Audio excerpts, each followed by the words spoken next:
नमस्कार। स्वागत है आपका न्यूज नशा में। लेकर आया हूं आपका अपना कार्यक्रम। जब सत्य डोलता है तो अशोक वानखेड़े बोलता है।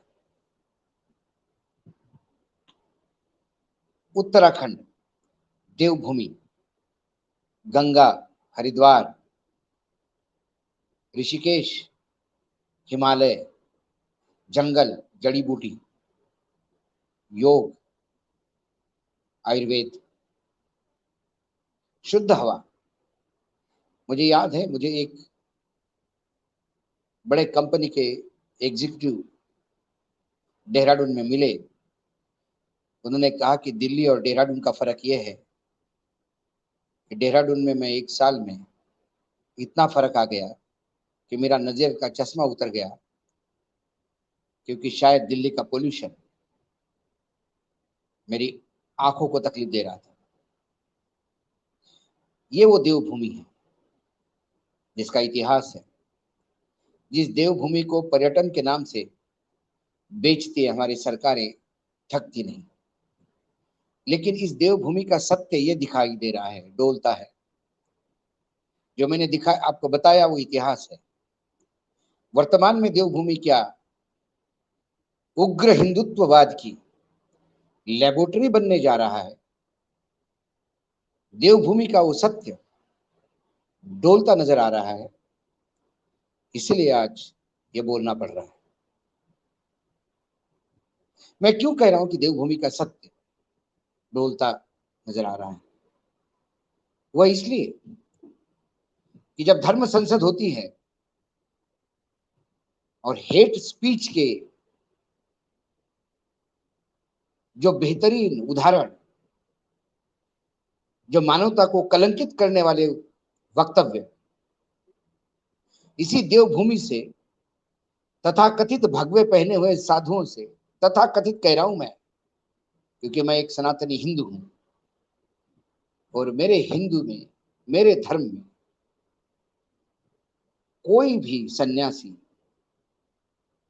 उग्र होता ही नहीं। कोई भी सन्यासी समर्पित होता है, शांत होता है। उस तथाकथित उग्रवादियों द्वारा दिए गए वक्तव्य के वीडियोज वायरल होते रहे, सरकार हाथ पे हाथ धरी बैठी रही, न्यायपालिका को इंटरवेन करना पड़ा, लताड़ना पड़ा, तब जाके धरपकड़ शुरू हुई। लेकिन वो भी बेमन से, क्योंकि शायद सत्ता का मक्खन खाने में समाज को तोड़ना जरूरी है, तभी उसमें से मक्खन निकलेगा सत्ता का। ऐसा कुछ लोगों की सोच है, इसलिए देवभूमि ऐसी कलंकित होती है। उसके बाद बात हुई परोला की, पुरोला की, और एकाएक आग पकड़ ली। हिंदू मुसलमान हो गया, लव जिहाद के एंगल ढूंढने लगे। अल्पसंख्यकों के दुकानों पे जिन्होंने सालों हिंदू भाइयों के साथ रह के अपनी जिंदगी जी, एकाएक वो पराये हो गए। उनके दुकानों की तोड़फोड़ होने लगी, उनके दुकानों के बाहर पोस्टर टंगने लगे कि जाइए, आप छोड़ के जाइए ये प्रदेश। और वहां अल्पसंख्यकों का पलायन होने लगा। जिस लड़की को लेकर लव जिहाद था, उसी लड़की के रिलेटिव ये बोलने लगे कि ऐसा लव जिहाद जैसा कुछ नहीं था, ना कोई शादी का प्रपोजल था, ना बहला फुसलाने वाली बात थी। सिर्फ दो लड़कों के साथ बस स्टेशन पे देख लिया था और बवाल हुआ। उनमें से एक मुसलमान और एक हिंदू था। हिंदू था तो कुछ नहीं, एक मुसलमान जो था तो ये लव जिहाद का एंगल दे दिया।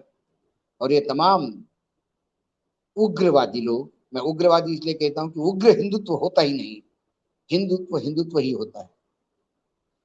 उग्रवादी लोगों की वजह से फिर एक बार देवभूमि कलंकित हुई।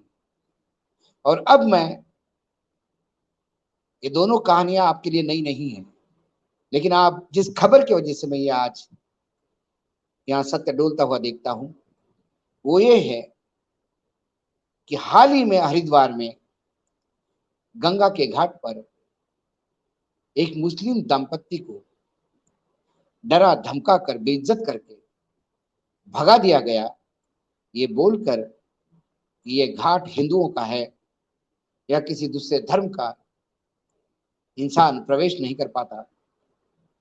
शायद मैंने मेरे जीवन में पहली बार ये सुना कि नदियां भी हिंदू मुसलमान करती हैं, पहली बार। क्या जानवर जब पानी पीते हैं नदियों का तो शेर और हिरण पानी पिलाते समय नदी ये कहती है कि मैं तो शेर को पानी पिलाऊंगी, हिरण को नहीं।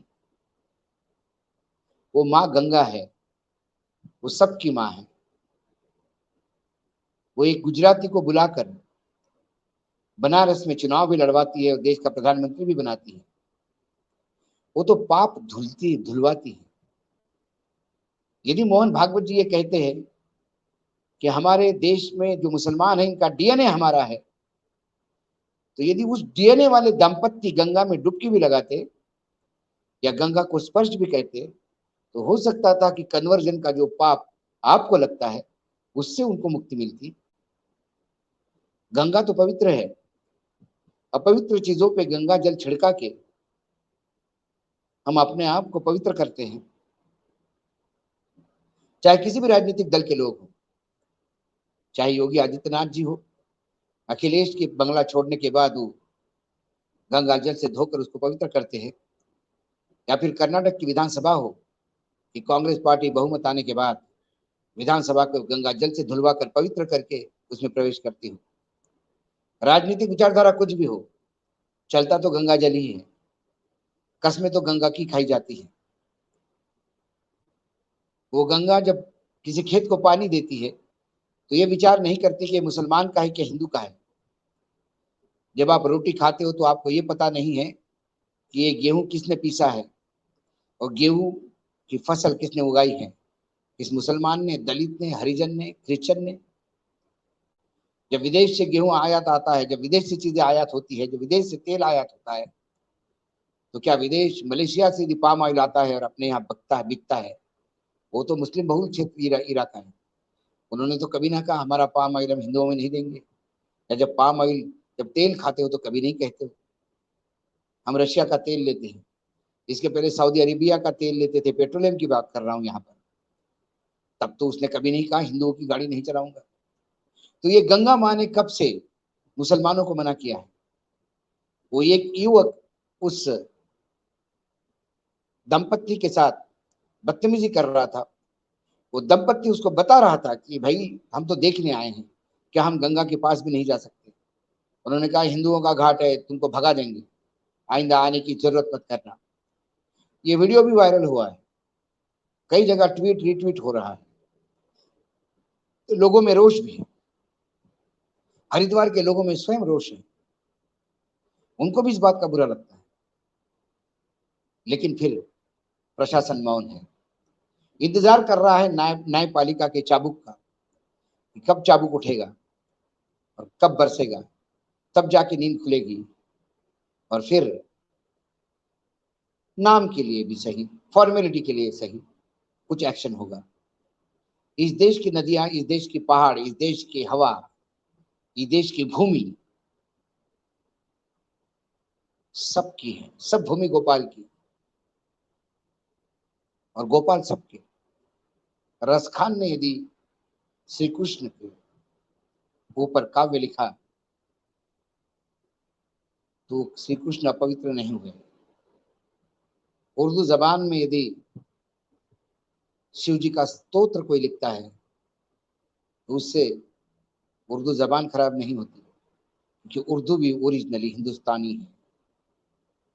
लेकिन जब धर्मांध की पट्टी आंखों में होती है, जो वो मूर्ख अपने आप को तथाकथित हिंदू कहकर उनको भगा रहा था, उसे ना हिंदुत्व की जानकारी है, ना हिंदू होने के मायने हैं, ना गंगा की पवित्रता का ख्याल है, बस उसे तो हुड़दंग मचाना है। क्योंकि सत्ताधीशों ने ऐसे ही हुड़दंगकारियों के ऊपर अपना हाथ रखा है। यही देवभूमि का सत्य डोला, इसलिए अशोक वानखेड़े बोला। आज इतना ही, कल फिर आऊंगा किसी विषय के साथ। तब तक के लिए नमस्कार, देखते रहिएगा न्यूज़ नशा। और आप हमसे जुड़े रहने के लिए सब्सक्राइब करें YouTube पर, फॉलो करें Twitter पर और लाइक करें Facebook पर। और ज्यादा जानकारी के लिए आपको टाइप करना होगा सिर्फ न्यूज़ नशा।